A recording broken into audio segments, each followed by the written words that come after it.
Raghunath Nambiar, air marshal Raghunath Nambiar हमारे साथ हैं, जो कि deputy chief of air staff हैं, यानी कि सेना में उप प्रमुख, वायुसेना में, भारतीय वायुसेना में उप प्रमुख रहे हैं।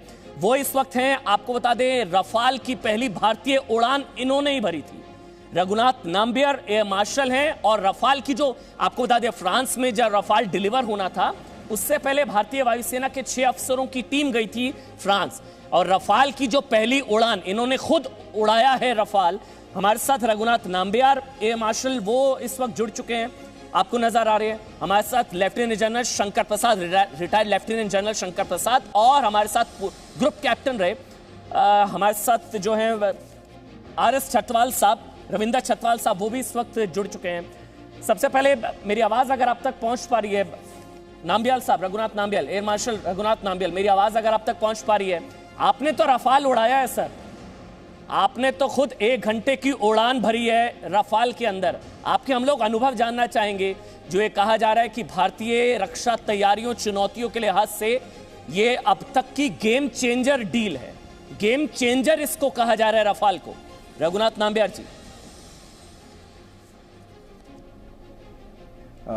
देखिए, जो रफाल जो है ना, एक बहुत ही कॉम्प्लेक्स एयरक्राफ्ट है।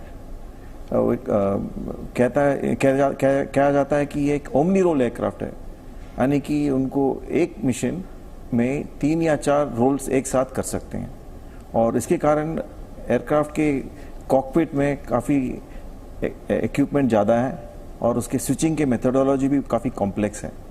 इसीलिए फ्रेंच टेक्नोलॉजी और उनकी इनोवेशन के कारण ये जो सारा कॉम्प्लेक्स जो मामला जो है उसको काफ़ी सिंप्लीफाई किया गया है और पायलट फ्रेंडली है इस जहाज।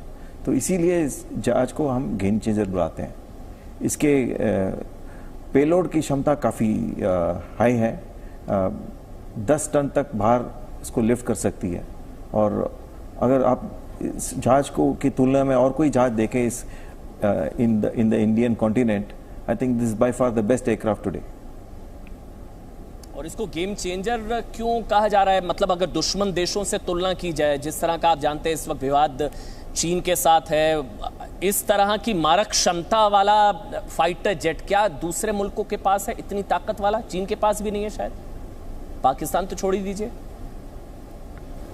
नहीं, चीन के पास तो, पाकिस्तान को तो छोड़ो, क्योंकि पाकिस्तान के पास F-16 ही है, उनकी सबसे बेहतरीन जहाज तो F-16 है जी। और चीन के पास तो जो J-20 जो चेंगडू फाइटर है उनके पास है, और अगर उनसे अगर तुलना किया जाए तो राफेल बहुत ही बेहतरीन है। इसीलिए उसको गेम चेंजर की दर्जा दिया जाता है, क्योंकि वो जो एग्जिस्टिंग गेम है उसको चेंज करने वाली है। ठीक है, लेफ्टिनेंट जनरल अब जब इधर की जो हाँ बोलिए, आप कंप्लीट कर लीजिए सर, आप कंप्लीट कर लीजिए। मैं बता रहा था कि जो अभी का माहौल है, अभी का जो बैलेंस ऑफ पावर है इन द एयर, उसको राफेल के इंडक्शन के बाद काफ़ी डिफरेंस पड़ेगा इन आर बेनिफिट। अब कोई पूछेंगे कि 5 राफेल क्या कर सकता है, मगर ऐसा यह है कि 5 राफेल तो है, मगर एनिमी को 5 राफेल के, दुश्मन को देखना पड़ेगा कि 5 राफेल है किधर। उनके अनुमान में हर जगह जहां भी कोई जहाज हो वो राफेल हो सकता है, और उसका जो चांसेस है जो उनको डील करना पड़ेगा, और इसी कारणवश उनके जो टैक्टिक्स है, उनके जो स्ट्रेटजी है, सब बदल जाएगा।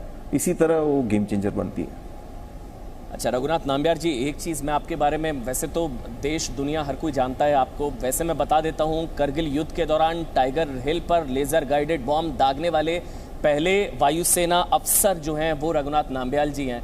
इसी से जुड़ा सवाल सर, क्योंकि आपने लेज़र गाइडेड बॉम्ब उधर भी दागा था, तो उस लिहाज से ये रफाल कितना ताकतवर?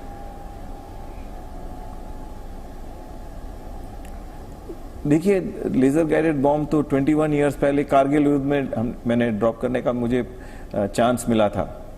आज राफेल जो है उसका वेपन पैकेज बहुत ही इम्प्रूव्ड है। राफेल 4 वेपन्स के साथ आ रहा है इस बार। एयर टू ग्राउंड रोल में राफेल के पास स्कैल्प है और हैमर है, और काफ़ी आयरन बॉम्ब जो हम डम बॉम्ब बोलते हैं वो भी कैरी कर सकते हैं। इस वक्त लेज़र गाइडेड बॉम्ब तो राफेल के पास नहीं है, और आने वाले सालों में आ ही जाएगा। मगर जो हैमर जो है और जो स्कैल्प जो है बहुत लंबी दूर पे मारने की वेपन्स हैं। स्कैल्प 300 किलोमीटर तक की दूरी पे दुश्मन को मार गिरा सकता है। वह हैमर जो है जिसको ये जहाज कैरी कर सकता है, उसे 70 किलोमीटर तक की मार की रेंज कैपेबिलिटी है। तो all in all the air to ground package of the Rafale is very powerful. अगर आप एयर टू एयर कैपेबिलिटी देखें तो probably the world's best missile जो अभी फील्ड हुआ है सारे एयरफोर्सेस में, वो मीटियोर है। मीटियोर की जो रेंज है वो अबाउट 180 किलोमीटर्स है, और उसके तुलना में हमारे दुश्मनों के पास ऐसा कोई वेपन नहीं है। ठीक सर, रघुनाथ नाम्बियार जी, एयर मार्शल रघुनाथ नाम्बियार, बस एक एक्सपीरियंस आपसे ज़रूर हम लेना चाहेंगे। जब आपने रफाल उड़ाया था, रफाल की जो पहली भारतीय उड़ान, उस दल का आप हिस्सा थे, वो किस तरह का अनुभव आपका रहा था सर? देखिए, बहुत लोगों ने रफेल उड़ाया है। हमने एयरफोर्स ने रफेल को टेस्टिंग के दौरान भी उड़ाया था। मैं एक सीनियर ऑफिसर के तौर पे सबसे पहला ऑफिसर था जो फ्रंट सीट से फ्लाई किया था रफेल को। और आपको याद होगा तब एक कंट्रोवर्सी चल रहा था इसके ऊपर कि रफेल की जो प्रोक्योरमेंट था वो थोड़ा टेंटेड था और बाकी था।